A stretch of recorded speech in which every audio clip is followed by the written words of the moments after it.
男孩去配眼镜，却被医生要求看课文，他的反应让医生目瞪口呆。机器显示他1秒就可以看2131个字，这是什么概念呢？也就是说1分钟就可以看完一本100页的书。学校里他只是简单的翻书，却引来了同学们的围观，所有人都不可思议地看着他。翻完书他竟然说看完了，同学们让他把故事讲出来，结果呢他还真就复述下来了。为了验证真假，节目组拿了本新书让他看，不到1分钟又看完了，随机提问和书有关的问题，结果全部回答正确，看起来好像真的有超能力。用专业仪器测算他的阅读速度，结果连专家都服了，阅读速度太快，差点连机器都无法识别。专家还发现他看书时大脑皮层异常活跃，表现出了更高的专注力，也就是说他看书就好像我们玩游戏一样享受。1年看的书能堆满整间卧室，吃饭的时候看，上厕所的时候看，甚至连睡觉也。而这个没法看，那怎么从科学的角度来解释这种超能力呢？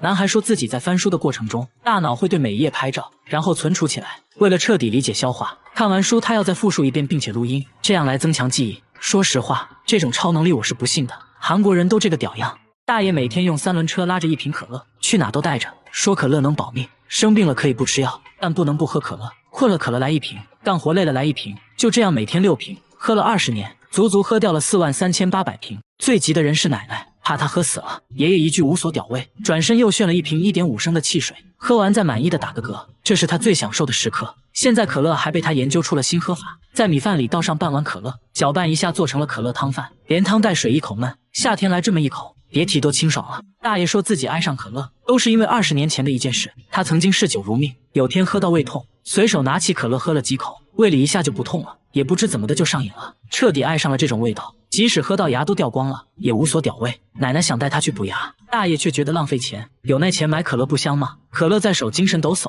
根本不用去医院。最后他还是被大家带去了医院，医生说他大部分牙都坏掉了，基本上没啥用了。随着检查的深入，您猜怎么着？大爷除了牙有问题，身体其他方面都很好，也没有出现骨质疏松的情况，但医生还是建议他减少用量。大爷轻蔑一笑，转身就走出了医院，说可乐是自己的快乐水，现在年纪大了，快乐不了几年了，该吃吃该喝喝，这都无所屌味。说完接着炫了1瓶回家了。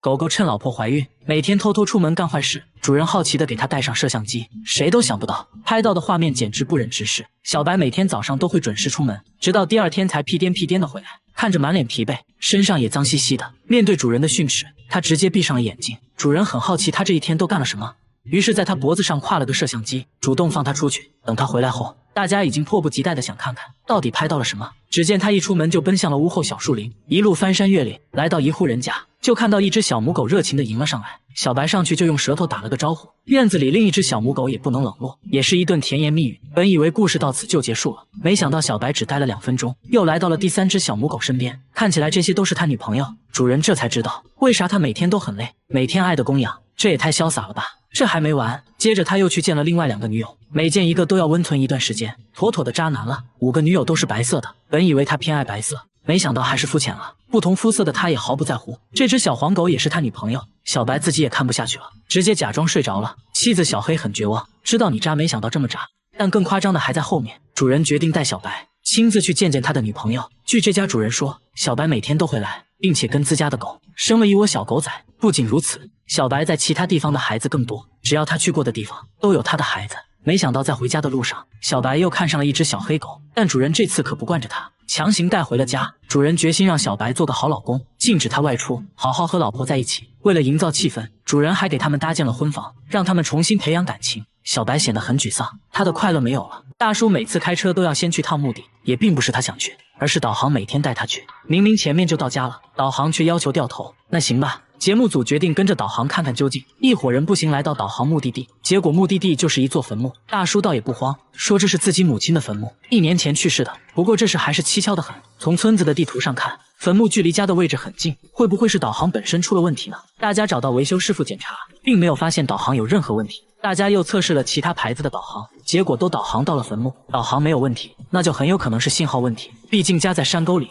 信号肯定不太好。专家也说信号不好的话，导航结果会有1公里左右的偏差。为了验证这个说法，大家导航了村里其他地址，结果都准确无误的到达。一时间关于灵异导航，街坊四邻是议论纷纷，还有人说是他母亲对现在的目的不满意。毕竟是走进科学，咱们还是得搞清楚怎么一回事。大家找到了村长，村长说大叔母亲的墓地原来也属于村里，后来因为某种原因就被划分了出去。说到这里，大家终于找到点头绪，接着来到测绘局咨询，电子地图上显示他家原来的地址编号现在成了坟墓所在山头的编号。简单来说，就是导航地址没有及时更新导致的。看吧，又一次带大家走进了科学。大妈为了保命，每天要把口香糖粘在墙上，家里还装满了监控，时刻盯着。大冬天也开着22台风扇。问他为什么这样做，他说家里会泄露毒气，尤其是地板和墙壁间的缝隙。说着就掀开了地板，还真看到了一些熏红的痕迹。怕大家不信，他突然又打开了监控，说之前就看到有人骑摩托车用针头往他家注入气体，墙上的洞就是证据。他会用口香糖及时把洞堵上，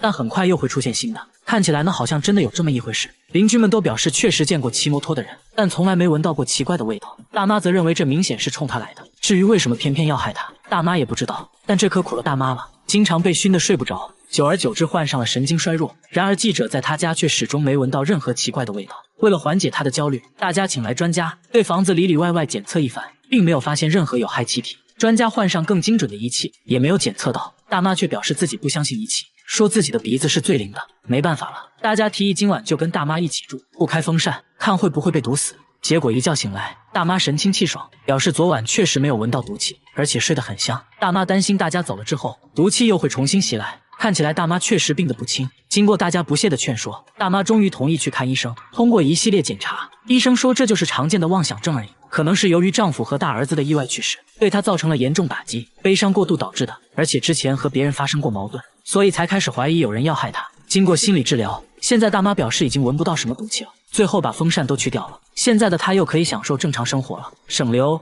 大妈得了妄想症，大妈只是去做汗蒸，所有人都不可思议地看着她，因为她在65度的汗蒸室待了1小时，一滴汗都没流。大妈还说自己一辈子都没出过汗。为了验证真假，大妈直接在33度的气温下跳绳半小时，接着把纸巾贴在额头上，其他人瞬间就把纸巾浸透了，然而大妈额头却干干净净，果然一滴汗都没有。大家决定把温度升高，在屋顶铺了一层锡纸，瞬间表面温度就达到了45.6度。大妈二话没说，直接躺上去，就这样足足烤了2个小时，大妈都快被烤成了3分熟，仍然没有出一滴汗，还说一点都不热，甚至感觉有点冷。难道她真的不会出汗吗？那只能使出大招了。大家带她来做汗蒸，此时汗蒸室温度65度，随着时间的流逝，一旁的人早已大汗淋漓，她却一点反应没有，边笑边说温度能不能再高一点。周围人都露出了一副没见过世面的样子。大妈现在唯一想做的，就想体验下出汗是什么感觉。随后医生在大妈手心涂了一种遇水就会变紫色的液体，又撒上了一些白色粉末，接着放在烤灯下面，一直烤了30分钟，手掌没有任何反应。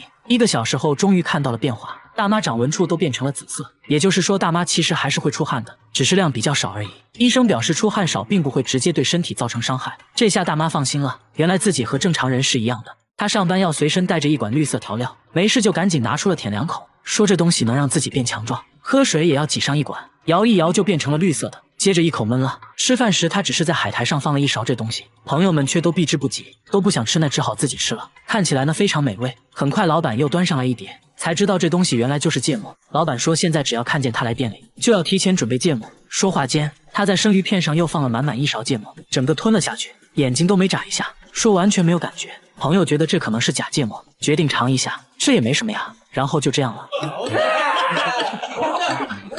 喝汤的自然也少不了芥末，那小魏挠一下就上来了。米饭也要来上满满1管，再加点配菜，一份绿油油的芥末拌饭就做好了。吃的那叫一个干净，狗见了都流泪。再后来呢，他吃的越来越离谱，直接在生肉上面抹芥末，说口感就好像冰淇淋一样。朋友听说他喜欢吃生肉，还特意准备了生鸡肉。大叔也不客气，挤上芥末，直接送入口中。大叔该不会是有什么大病吧？